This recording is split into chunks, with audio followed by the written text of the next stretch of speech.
Welcome to Nasdaq Trade Talks. I'm Jill Malandrino, global markets reporter at Nasdaq. Joining me at the market site in Times Square, New York City, we have Brian Joyce. He's a managing director on Nasdaq's Market Intelligence Desk, also our chief market technician. We have Brian here. He's going to let us know what technical analysts look at when they're determining if bonds are leading the way in terms of what we're seeing with the equity volatility. Brian, it's great to have you with us, and thanks for taking us through this because you have your fundamental ideas in terms of where this is going to go, up, down, bottom, top. But price action is really where you're getting that confirmation from in these volatile markets. So I want to go right into this. Let's take a look at our first chart here. This is the U.S. Treasury. It's a daily chart, and this really has been the story in the markets with yields just continuing to plunge. Yeah, I mean, the move lower has really just been nasty, I think is the best way to describe it. We had, some consolidation along that 195 to 2% range.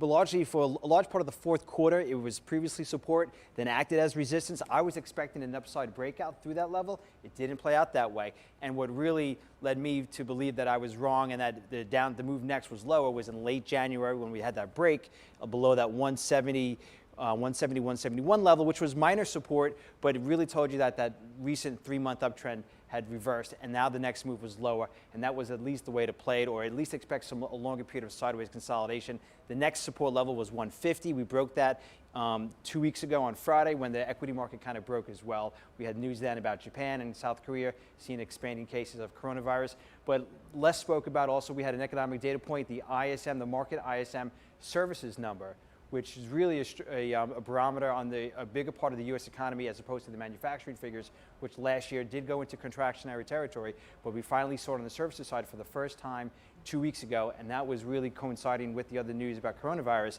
that really combined, caused the yields to break support, the S&P broke support, and the U.S. dollar broke support all in the same day. And you know what, Brian, to see a move like that, I believe in last week alone we saw a 30 basis point drop in yields. It's not typical for yields to have this kind of reaction in the market. They tend to be a little bit more steady than you would see in equity action, for example. Correct. And they tend to be a safer play, more longer term type of investors are in this market. On the long end of the curve, you don't see this volatility. It's not typical. I think the weekly move last week might have been one of the largest weekly moves we had on record. And not shown here in this chart, but we'll see it on the next chart. But that 135, 140 range, let's call it 132 to 138, was really a major, major support level where we had tested a number of times going back to 2012. And that should have, or that was where, if you let's take a look at that chart. Let's pull up. Let's go right to it. If you were a bond bear or you want to see yields go higher and stabilize, and if you're a bull on equities and risk sentiment, that's what you want to see. That's where you wanted to see this level hold. And so you can see back here in 2012, when we had the Euro crisis, we bottomed at 138. In 2016, when we had a significant low in the equity market, we bottomed at 132, essentially the same level. And in Q4 18, we bottomed right around there as well. It might have been at the midpoint, or let's say 141, but essentially all right at that same range. That's major, major multi-year technical support. That level you want to see hold. When that breaks, that's market is telling you something has changed and you need to pay attention. We were just coming off a stock market, the S&P 500, with 19.1 times forward PE valuations, extremely high equity valuations. And what does the bond market do? The bond market is telling you there is something very wrong going on. And so when that level broke, we saw the waterfall down since. The bonds have never been at this level before. There's no obvious technical support.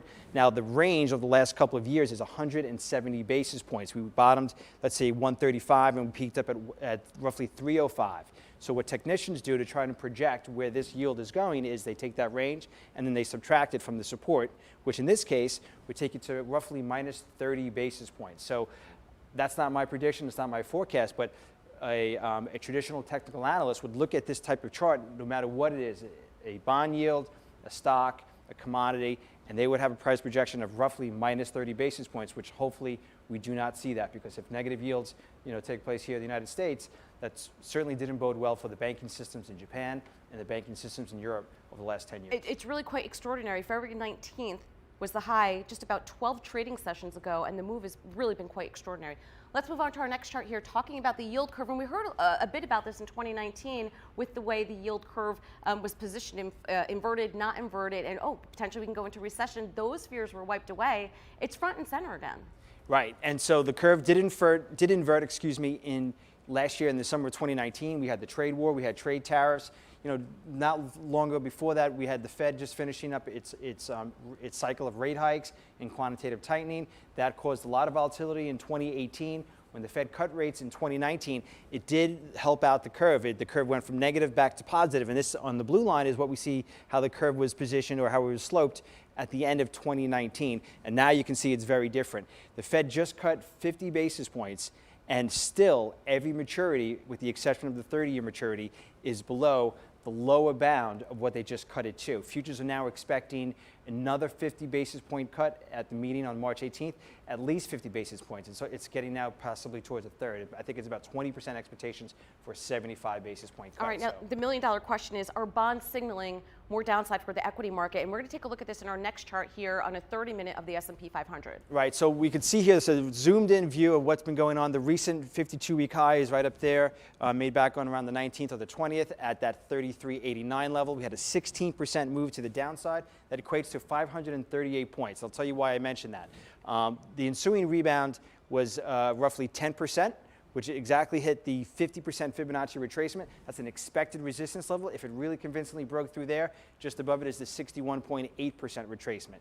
That's common levels where you would expect for stocks, let's say, or an index in a downtrend, when they shoot back higher, that retracement, that's where you would expect overhead supply to kick in. So far, we've seen that. It doesn't necessarily mean that the recent pullback today and the recent pullback midday yesterday or the day prior is going to hold and we're going to go lower from here. I still want to wait and see how this near-term price action is going to play out. I would say right now we went from a relief rally to sideways consolidation. That's how I would characterize it, with the potential that we continue to go further higher up. If we do, I think around the 3250, 3280 level with our price gap from last Monday, that to me would be my highest expectation for this relief rally, right, in the near term. I mean, this is awesome if you're a trader. We haven't had this kind of activity in a couple of years at this point. Yeah, this is certainly a trader's paradise. It definitely is. All right, let's take a look at our last chart here. This is S&P 500 on a weekly chart, so you can get a little more of a longer term view here. Right, and so if the recent highs that we just highlighted from yesterday do hold, and we mentioned that the move down was 538 points, a lot of technicians expect to see the overall correction to be a three-wave correction. Wave A down, wave B up, and wave C down. And if it's a textbook type of correction where wave A is parity to wave C, meaning another 538 basis points, that would project to roughly 2,600, which would come within 1.5% of the 200-week moving average. Why is that level important? Why is that moving average important? Well, because the four biggest corrections that we've seen, three of the four biggest corrections we've seen since the crisis in 2008, happened in 2018, 2016, and 2011. And all three of them bottomed almost exactly to the 200-week moving average. In 2018, that dropped to the penny to the 200-week moving average. So then we have a little bit of room to go if that theory holds. Right, so that would equate to maybe another, 15% downside from here. But an overall correction, high to low, of roughly 21, 22%. The one time that it didn't was in 2010, but the 200-week hadn't yet come into play yet. It actually marked the top before we then rolled over in the equity market for a 17% correction. So it's not my forecast again, but if we do make lower lows, I think at the minimum we're going to see a retest at some point of last week's lows. If it gets worse from there, and the bond market is signaling that I think it is, if it does get worse from there, I think the potential is for a test of the 200-week moving average. Good way to establish risk levels, for sure. All right, Brian, thanks so much for joining us as always. And thank you for joining me on Trade Talks. I'm Jill Malandrino, Global Markets Reporter at Nasdaq.